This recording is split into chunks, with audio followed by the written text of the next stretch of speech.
श्री कृष्ण कहते हैं कि सुख दुख तो अतिथि की तरह है, बारी बारी से आएंगे और चले जाएंगे। यदि वो नहीं आए तो हम अनुभव कहाँ से लाएंगे।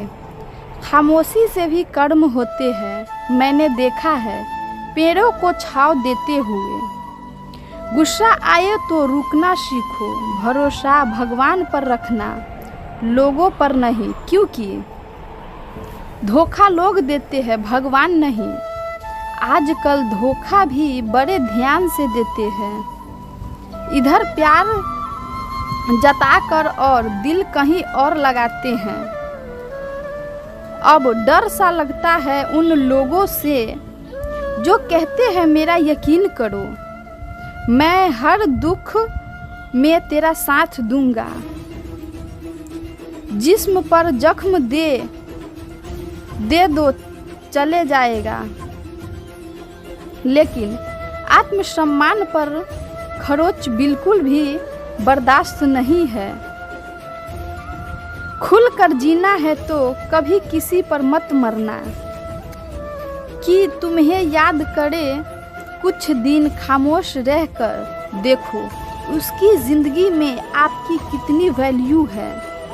एक बात बोलूं, अगर आप किसी को हर्ट करो और वो खामोश हो जाए तो समझ लेना कि वो खुद से भी ज़्यादा आपको प्यार करता है। अपनी झोपड़ी में राज करना दूसरों की महल में गुलामी करने से कहीं ज़्यादा बेहतर है। प्रशंसा से पिछलना मत और क्रोध से जलना मत, अपनी बुराई से उबलना मत और किसी के मीठे शब्दों में फिसलना मत। अकेले रहना बहुत सही है, बजाय उन लोगों के साथ रहने के जो आपके कदर नहीं करता। किस्मत और अपनों का कोई भरोसा नहीं, ये दोनों कभी भी पलट सकते हैं।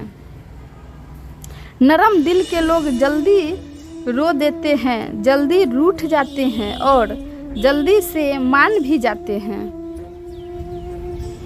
उम्मीद करना गलत नहीं होता, लेकिन हमसे गलती ये होती है, हम गलत लोगों से उम्मीद लगा बैठते हैं।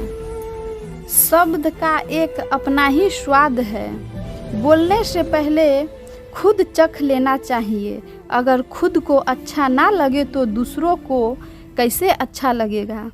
जिस इंसान ने दुख में भी खुश रहना सीख लिया, समझ लेना उस इंसान की ज़िंदगी सफल हो चुकी है। ज़िंदगी में आप मुस्कुराना सीख लो और रोना तो लोग सिखा ही देंगे। ज़िंदगी में कभी जाने वालों की सज़ा आने वालों को मत देना। ज़माना उस मोड़ पर आ गया है जिस पर इंसान के दिल से मदद करो, वही इंसान पीछे से वार करता है। मतलब ना हो तो दूर देखना भी छोड़ देते हैं। बिना मतलब के कोई आपको इज्जत नहीं देगा, इसलिए खुद को इतना सफल बनाओ कि बिना मतलब के भी लोग आपकी इज्जत करें। कुछ भी नहीं बदलेंगे मेरे बिना, 2-4 लोग रोएंगे सिर्फ 2-4 दिनों के लिए जो बिना मतलब के बात करे। ऐसे इंसान तलाश है। मुझे नींद भी नीलाम हो जाती है दिलों की महफिल से। अक्सर वही दिए हाथों को जला देते हैं जिसको हम हवा से बचाते हैं। आप किसी से उतना ही मिलो जितना वो आपसे मिलना चाहते हैं। किसी ने मुझसे पूछा, पूरी जिंदगी क्या किया मैंने? हंसकर जवाब दिया कि किसी के साथ मैंने धोखा नहीं किया। जब भी तुम्हारा हौसला आसमान तक जाएगा, याद रखना कोई न कोई तुम्हें पंख काटने अवश्य आएगा। भले ही जीवन भर अकेले रह लेना, लेकिन जबरदस्ती किसी से रिश्ता निभाने की जिद मत करना। मैंने सबसे ज़्यादा धोखा अपनी अच्छाई से खाया है। सामने वालों को ऐसा ही मान लिया जैसा देखा, लेकिन बाद में पता चला कि यहाँ लोग दिखते कुछ और है और होते कुछ और है। ना जाने क्यों इतनी दर्द होती है ये मोहब्बत। एक हंसता हुआ इंसान ना रोने की दुआ मांगता है। आपका दुख आपके दिमाग के उपपक्ष है। आप जितना ज़्यादा सोचेंगे दुख उतना ही ज़्यादा बढ़ता जाएगा। किसी को भुला कर सो जाना इतना आसान नहीं होता।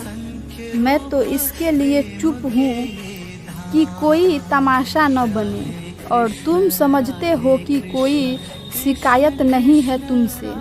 सुबह होने तक फूलों को भी पता नहीं होता कि मंदिर जाना है या कब्र पे।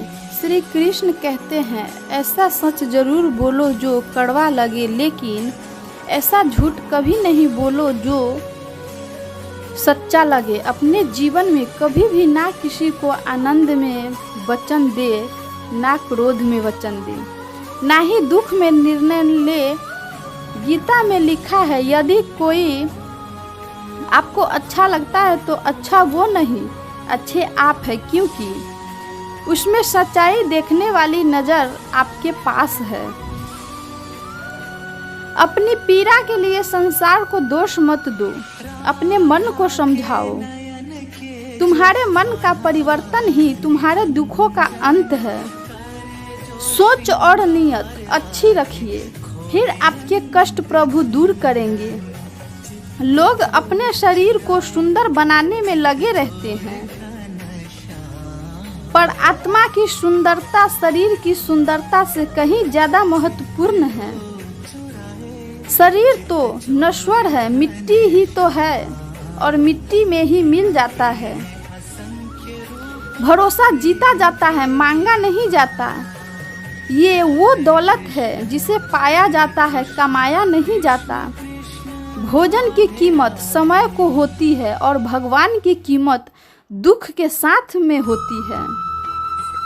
इसलिए अहंकार में छाया बुढ़ापे को काया, और अंत काल में माया किसी के साथ नहीं देती।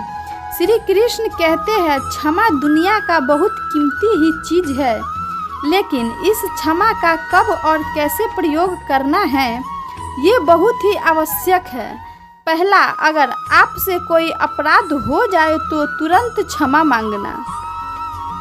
अगर आप क्षमा नहीं मांगेंगे तो उसमें आपकी हानि है, क्योंकि क्षमा न मांगने से मन के अंदर अहंकार जागता है और अहंकार तो हमारी हानि ही करता है।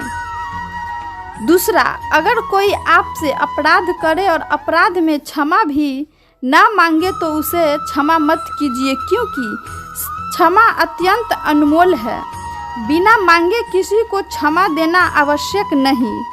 तीसरा, अगर कोई आपके साथ अपराध करे, अनुचित करे और शब्द में क्षमा मांगे तो उसे क्षमा कर दीजिए।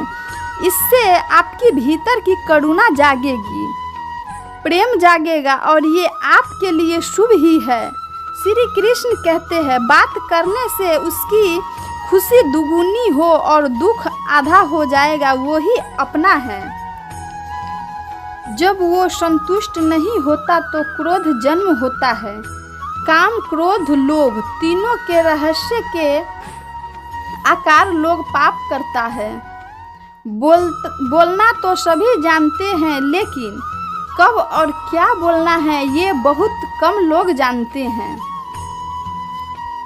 जो केवल अपना भला चाहता है वो दुर्योधन है, जो अपने का भला चाहता है युधिष्ठिर है, और जो सबका भला चाहता है वो श्री कृष्ण है।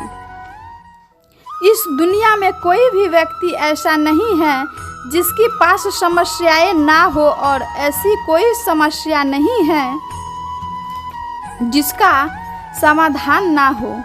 कुदरत ने दो ही रास्ते रखे हैं, दे कर जाओ या तो छोड़ कर जाओ। अपने साथ ले जाने की कोई आवश्यकता नहीं है, लेकिन फिर भी मनुष्य समझता ही नहीं है। याद रखना, भगवान से कभी उम्मीद छोड़ना नहीं और दुख वालों से